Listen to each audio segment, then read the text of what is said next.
Де кошарися плетуть.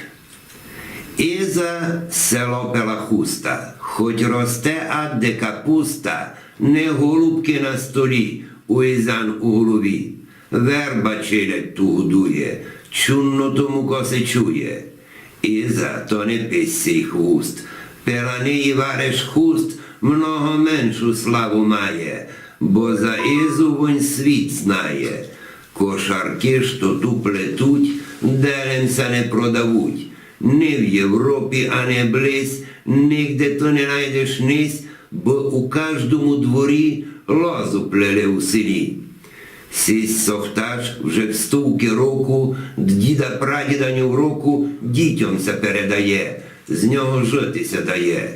Ріжуть вербу вздовж ріки, люди, жоночі й дівки, кору блуплять, сушать лозу, тільки їй не встає возу. Ну а далі ся плете, чудо у руках росте.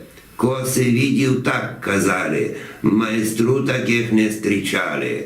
Плетуть і на гуслях грабуть, учинити так те знавуть.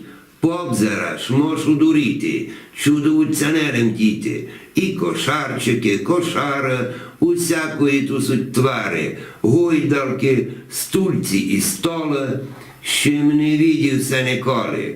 З лоза бутаря плетуть, а корчаги, які суть, кажуть, хижу бо сплели, кіба купцися найшли. Вздовж путя, гури селом, сперед кожним те двором чудо сплетено з лози, навертаються сльози. Золоті у Ізян руки, айбо кульки то муки, вудумати, а робити, так навчені вони жити. По світах продавучи, часні і приречи, страх робутні, добрі, чесні, в помощ сили їм небесні. Ще й газдуство, керт худоба, лем'яна грозе їх злоба. Фурт на сповіді то кажуть, уж козі роги заяжуть. Про Ізян коза біда, не обстало б них сліда.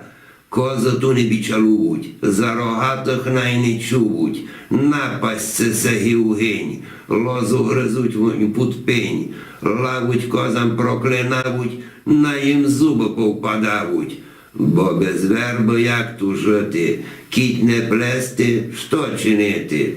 Звичай сісь, сохтаж старий, тримлися і заклятий, нам на радость най плетуть, здоровенькі най будуть.